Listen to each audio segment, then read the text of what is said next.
రోజుకు పెరుగుతున్నాయి. ముఖ్యంగా రాజోల్ నియోజకవర్గంలో శ్రీరామ్ ఫైనాన్స్ తో పాటు పలు ప్రైవేట్ ఫైనాన్స్ సంస్థలు ఆగడాలు మితిమీరుతున్నట్లు ఆరోపణలు వెల్లువెత్తుతున్నాయి.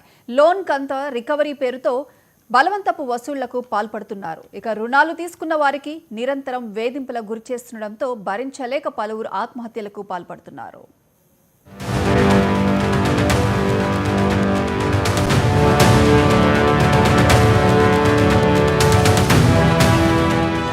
శ్రీరామ్ ఫైనాన్స్ తో పాటు పలు ప్రైవేట్ సంస్థల లోన్ రికవరీ ఏజెంట్లు హద్దులు దాటుతున్నారు. వారి వేధింపులు తాళలేక ఎన్నో కుటుంబాలు బలవుతున్నాయి. పురుషులు, మహిళలు అనే తేడా లేకుండా అసభ్య పదజాలంతో దూషిస్తున్నారు.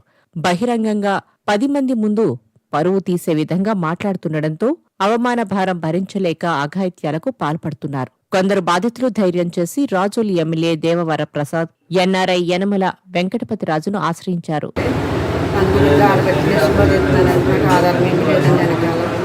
ఇన్సూరెన్స్ లోన్ తీసుకున్నప్పుడు ఇన్సూరెన్స్ కూడా చేశారండి. చేసినప్పుడు కూడా లోన్ కట్టలేదండి. లోన్ కట్టమని రోజు నుంచి వేదంటున్నారు. మేము ఏం చేయించండి ఆడబెట్టేసి చెప్తాను. ఇన్సూరెన్స్ ఉన్నదండి. లోన్ తీసుకున్నాం, ఇన్సూరెన్స్ చేశారండి. ఇన్సూరెన్స్ ఉన్నా సరే లోన్ కట్టమని వేదంటున్నారండి. ఇద్దరు ఆడబెట్టేసి చెప్తున్నానండి. నేను ఏం చేయాలి, ఎలా కట్టలేదు నాకు న్యాయం చేయండి. శ్రీరామ్లో లోన్ తీసుకున్నామండి. 28 లక్షలు కట్టామండి. ఇంకా 22 కట్టాలండి. చాలా ఇబ్బంది పెడుతున్నారండి. మొన్న వచ్చండి తాళాలు వేసారండి. ఆ టైంకి ఏదో బ్యాంకులో కట్టండి చేతని అప్పుడు మళ్ళీ తాళాలు తీశారండి. లాయర్ గారు పూర్తిగా దారుణం అండి ఆయన మాట్లాడే మాటలు. నేను 50 తీసుకున్నామండి, 28 దాకా కట్టామండి. ఇంకా సంవత్సరం టైం ఉందండి మాకు. ఎందుకు ఇబ్బంది పెడుతున్నారు? చాలా ఇబ్బంది పెడుతున్నారండి. అది కట్టాలి, ఇది కట్టాలి, స్టీల్ వేసేస్తాం. నెల ఈఎంఐ కట్టామంటే కొన్ని సంవత్సరం ఆగిందండి. బ్యాలెన్స్ ఆగిందండి. అది మొత్తం మీద మనం 14 లక్షలు కట్టాము. కడదామంటే తాళాలు వేసారండి. 28 లక్షలు తీసేగా ఇంకో 62 లక్షలు కట్టండి, మీకు మీరు రిలీజ్ చేస్తామని చెప్పి అన్నారండి. అలా కదండి, 28 కట్టాం కదా, ఇలా అంటే మొత్తం ఎంత అవుతుందంటే మొత్తం దగ్గర 80 లక్షలు అవుతుంది అని చెప్పి మేము ఏదో వాళ్ళని ఏదో వేడుకుంటే వాళ్ళు ఏమీ పట్టించుకోలేదండి. పట్టించుకోకుండా మళ్ళీ వాళ్ళు లాయర్ని, పోలీసులని తీసుకొచ్చి, లేడీ కానిస్టేబుల్ని, పోలీసులని తీసుకొచ్చి మా అమ్మగారు ఇంట్లో ఉంటే తలుపు వేసుకుంటే తలుపు కాలుతో తన్నేసి బదలు కొట్టేసారండి. అవి ఆ ఫోటోలు కూడా మీకు పెడతానండి. నేను తలుపు బదలు కొట్టేసి పగిలిపోయిన తలుపు ఇంట్లో ఉంటే కనీసం అన్నం తింటామంటే అన్నం కూడా తినకుండా కోర్టు నెంబర్ వచ్చిందంటే అన్ని వచ్చినాయి. ఈ లోపు మరి వాళ్ళు ఇంకా అది ఇవ్వాలంటండి, స్టే ఇవ్వాలంటే స్టే ఇవ్వడం వల్ల టైం పడుతుంది. కేసు నెంబర్ చూపించింది ఆగుతరాల్లో. ఇవి ఇంత కూడా ఆగకపోతే కనుక మీరు దౌర్జన్యం చేసి ఆపించుకునేది రకంగానే వారు అభ్యర్థి ఆగుతరాల్లో వాళ్ళు భయపడతారు అంతే అని చెప్పాను. వాళ్ళు వచ్చారు, 2 సార్లు వచ్చారు. మేము ఇంటిగా లేవు, మా పెద్దమాగా పోతే కార్యక్రమం ఉన్నామండి. ఇంటికి తాళేసి మా కార్యక్రమం ఉన్నామండి. వాళ్ళు వచ్చేసి దౌర్జన్యం తాళాలు పాత్ర కొట్టేసండి, తాళాలు వేసి తాళాలు వేసిన తర్వాత మేము సెటిల్మెంట్కి వెళ్ళి ఉంటాయి. ఎవరు తీసుకొచ్చి సెటిల్మెంట్కి వెళ్తే వాళ్ళు 49 లక్షలు ఎంత వేసేది ఎమ్మడమ్మా నాకు అంత కట్టలేనండి, ఉన్న బస్సులో 15 లక్షలు కట్టాలని తాళాలని చెప్పాను.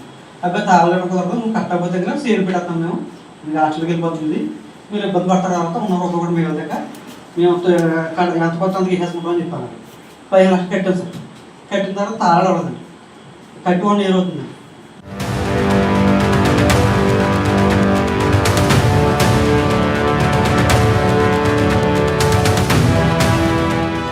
విశ్వేశ్వరపురంలో స్థానిక ఎమ్మెల్యే స్వగృహంలో బాధితులు అందరూ సమావేశమై వారి బాధలను ఎమ్మెల్యేతో పాటు NRI Venkatapathiraja, Razole circle inspector Naresh Kumar కు వివరంగా తెలియజేశారు. బాధితుల మాటలకు చెలించిపోయిన ఎమ్మెల్యే దేవవరప్రసాద్, రుణగ్రహీతల ఇళ్ల వద్ద రికవరీ ఏజెంట్లు అనుచితంగా ప్రవర్తించడం సరికాదన్నారు. రుణాల వసూళ్లలో ఎవరైనా చట్ట ప్రకారం నడుచుకోవాలి. వాయిదాల చెల్లింపులు, బకాయిలు వసూళ్లలో నిబంధనలు పాటించాలి. దీని అతిక్రమించి బెదిరింపులకు పాల్పడితే చట్టపరమైన చర్యలు తీసుకుంటామని హెచ్చరించారు. రికవరీ ఏజెంట్లు వేధించి డబ్బులు వసూలు చేయడం సరికాదని, బాధితులకు అండగా ఉంటామని ఎమ్మెల్యే హామీ ఇచ్చారు. రికవరీ ఏజెంట్ల నుంచి బెదిరింపులు, ఒత్తిడి ఎదురైనప్పుడు బాధితులు సమీప పోలీస్ స్టేషన్లో ఫిర్యాదు చేయవచ్చు అని సూచించారు. బాధితులకు అండగా ఉంటామని ఎమ్మెల్యే హామీ ఇచ్చారు. ఎమ్మెల్యే గారు అంగీకరించి సీఏ గారిని కూడా పిలిచి చెప్పడానికి అంగీకరించినందుకు ధన్యవాదాలు. ఫస్ట్ శ్రీరామ్ ఫైనాన్స్ వాళ్ళు ఇక్కడ హౌసింగ్ ఫైనాన్స్ కానీ బైక్ ఫైనాన్స్ కానీ చేసిన తర్వాత వాళ్ళు ఎక్కువ వసూలు దాంట్లో చాలా ఎక్కువ హెరాస్ చేస్తున్నారు. అది చట్టబద్ధంగానే ఉంటుంది. ఎందుకంటే ముందు వాళ్ళకి దగ్గర బ్లాంక్ పేపర్ల మీద కానీ బ్లాంక్ చెక్ల మీద కానీ సంతకాలు తీసుకుని ఎంత టార్చర్ పెడుతున్నారంటే ఒక కేసులో నేను ఇన్వాల్వ్ అయ్యాను.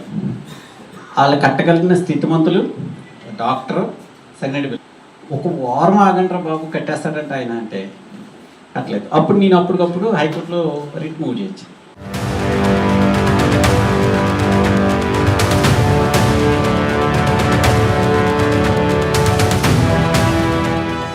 రాజోలు నియోజకవర్గంలో సుమారు 300 కోట్ల వ్యాపారం జరుగుతోంది. నిబంధనలకు లోబడే డబ్బులు వసూలు చేస్తున్నారు. అయితే కొందరు ఏజెంట్లు రౌడీలా వ్యవహరించడం సరికాదని ఎన్ఆర్ఐ వెంకటపతి రాజా అన్నారు. స్థానిక ఎమ్మెల్యే బాధితులకు అండగా ఉంటారని హామీ ఇవ్వడం సంతోషమని వెంకటపతి రాజా చెప్పారు. శ్రీరామ్ ఫైనాన్స్ వారు రకరకాలైన లోన్స్ ఇస్తా ఉన్నారు.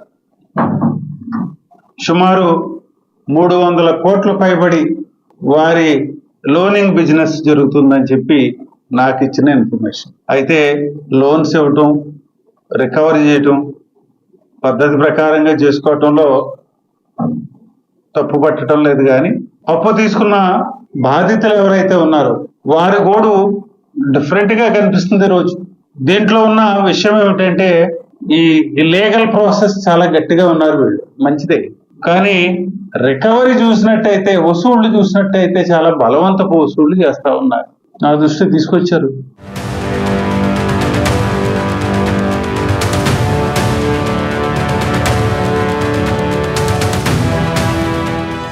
ప్రైవేటు ఫైనాన్స్ సంస్థల ఏజెంట్లు నిబంధనల ప్రకారం వ్యవహరించాలి.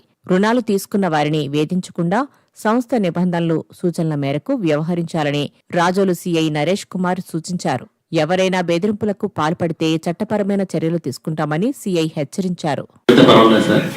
నా ఫోన్లో పెట్టడం కానీ, లేకపోతే రికవరీకి వచ్చినప్పుడు భౌతిక దాడులు చేయడం కానీ, ప్రాపర్ లీగల్ డాక్యుమెంటేషన్ లేకుండా హౌసెస్ ట్రస్ట్ పాస్ చేస్తే కానీ వాళ్ళు రిపోర్ట్ ఇస్తే మేము పరిశీలించి కేసులు కూడా నమోదు చేస్తాం సార్. దాకా అయితే మాకు ఎటువంటి కంప్లైంట్స్ రాలేదు సార్. వీటి మీద కంప్లైంట్స్ మా దగ్గర వస్తే వీటిగా యాక్షన్ తీసుకుంటాం సార్.